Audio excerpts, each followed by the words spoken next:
Recently, I traveled to Denver, Colorado with my wife and her parents. This trip was supposed to be a casual getaway, a little break from reality, a scenic family vacation to enjoy the fresh mountain air, eat at nice restaurants, maybe do some light hiking if my knees held up, and bond with the in-laws. But let's be honest, as a resident of a non-legalized state, the one thing I was secretly and desperately looking forward to more than anything else was getting legally, gloriously, responsibly stoned. You see, where I'm from, weed is about as accessible as a unicorn vet. And I'm not the kind of guy who calls up a guy to get weed off the black market. I'm too anxious, too suburban, and frankly, too much of a pussy to be meeting people in parking lots whispering code words like green apples into my burner phone. No, thank you. But Denver is different. It's a promised land. A high-altitude utopia where cannabis is not only legal, but beautifully packaged, regulated, and described by people who genuinely love it more than their own children. It's like walking into an Apple store, if Apple sold mental vacations in gummy form.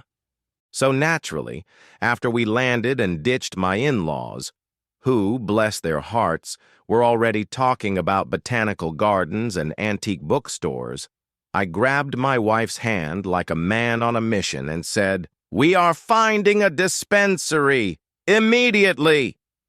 15 minutes later, we were inside what I can only describe as a cathedral of cannabis.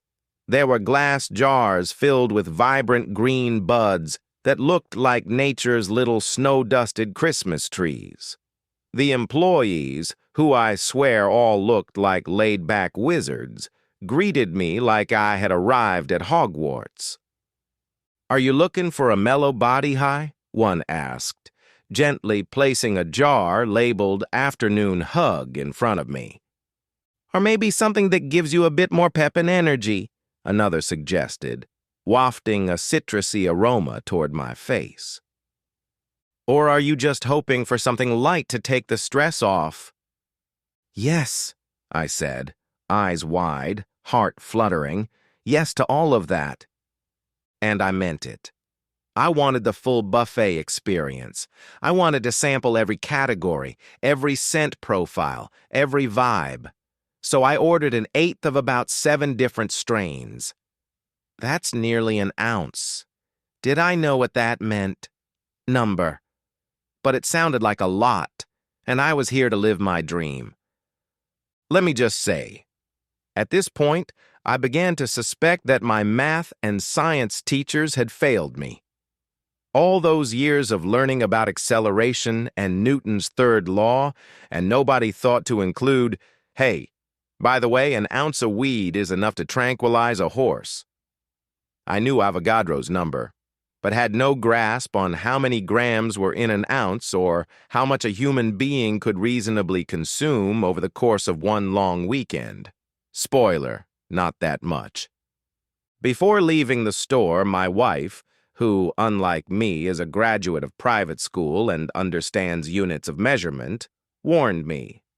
"You do realize you just bought enough weed for a small music festival, right?" But I was too blissed out to listen.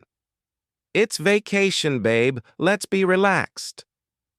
And because we couldn't smoke anywhere, public consumption is banned and our hotel explicitly prohibited it, I asked her to grab some edibles. Something discreet, something light, something snackable. So she handed me a package of ginger snap cookies, tiny little things, each one smaller than a silver dollar. I remember laughing. These are the drugs?" She narrowed her eyes. "Be careful. The package says a full dose is half a cookie." I nodded. I understood the words. I even acknowledged the warning. And then I proceeded to eat one. Whole. Then another. And then, once she turned her back, another 2, in a sneaky double-pop maneuver perfected by toddlers stealing snacks. Look, I've taken down entire packs of Milano cookies while binging Netflix documentaries about volcanoes. You think your little ginger cookies are gonna do me in? Please. We headed back to the hotel to freshen up before dinner. I was fine. Perfectly fine. Until about 30 minutes later, when I was no longer fine. We were in the back seat of her parents' rental car, heading to a trendy farm-to-table restaurant downtown when it started. First, my stomach growled. Not a normal growl. It was a demonic roar from the depths of my soul. My wife looked at me sharply. "Was that you?" I clutched my abdomen and mumbled, "Altitude sickness." She didn't buy it. Her eyes narrowed. "You didn't eat a whole cookie, did you?" "Of course not," I lied, sweating already. We arrived at the restaurant. I remember walking in, being seated, and then suddenly noticing the concerned face of the waiter. "Are you okay, sir?" he asked. I tried to sound casual. "Keep it together, man." Only I didn't say that in my head. I said it out loud.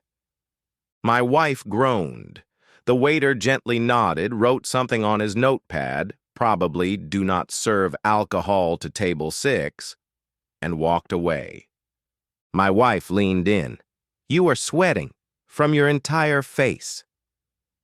In a blind panic, I grabbed my cloth napkin and started blotting myself like I was being decontaminated. Forehead, cheeks, chin, neck, ears. I wiped it all. Her mom looked over. "Sweetie, are you all right?" she asked kindly. "Yeah, the food's just a bit spicy," I said, despite the fact that we hadn't even ordered yet. Nothing was on the table except dinner rolls. My wife kicked me under the table. "Bathroom. Now." I stumbled to the restroom like a wounded soldier returning from battle. Once inside, I splashed cold water on my face like they do in movies, hoping it would snap me out of my edible-induced spiral. Then I went to pee, and that's when time broke. As I stood at the urinal, I began to feel like I had been peeing for at least 45 minutes. I started doing mental math to reassure myself. Okay, pee usually takes 1 minute. I'm halfway through. So that's 30 seconds. Probably. Time is normal. This is normal. The guy at the next urinal edged away midstream like I had just whispered something about lizard people. Eventually, I finished, washed my hands, twice, and headed back to the table. "I'm sorry I was gone so long," I announced, just in case it was actually an hour. I tried making small talk with my father-in-law. Something about the restaurant ambiance. But I quickly realized I could no longer form coherent sentences. I nodded at random intervals. I laughed once, then immediately regretted it. Desperate to do something, I stood up, hoisted my empty water glass high like I was toasting a royal wedding, and waved down the waiter across the room. "Water, please." He came over, bless his heart, and filled my glass without judgment. He even suggested that I eat some of the dinner rolls, just to get something in your stomach. Smart man. I devoured them like a raccoon on a trash bender. All of them. Then I drank 3 more glasses of water. My wife looked ready to kill me. "I think I should ask what's taking so long with the food," I said helpfully. She blinked. "We ordered 3 fucking minutes ago." And that was the final straw. "How many cookies did you eat?" she hissed. "Whoa, easy there, Torquemada," I said. "I had a few, but let's not do this now. I don't want your parents to know how messed up I am." She leaned in, deadpan. "They, no dot." I looked up. Sure enough, my in-laws were staring at me. Not angry, not even disappointed, just fascinated. Like they were watching a nature documentary called The Stoner in the Wild. What followed next was a blur. My wife stood up, muttered, "We need to go," and excused us from the table. I offered 2 frantic waves with both hands and said something idiotic like, "Bye forever." She grabbed my arm and practically dragged me out like a Secret Service agent evacuating a head of state. Back at the hotel, I experienced what can only be described as a psychedelic roller coaster from hell. Waves of nausea, waves of guilt, and waves of begging my wife for forgiveness in between attempts to touch her boob. "Please don't die," she whispered, tucking me into bed. "We have a mortgage." Looking back, I learned a few valuable lessons. Weed edibles are not regular snacks. The metric system should be mandatory in the USA. A supportive spouse is worth their weight in THC. I also learned that Denver dispensaries should hand out warning pamphlets titled, "So You Think You're a Tough Guy," with every cookie sold. And to my in-laws, if you ever read this, I'm sorry. I swear I'm not always like this. Usually I'm worse. Merry Christmas from your favorite hallucinating son-in-law.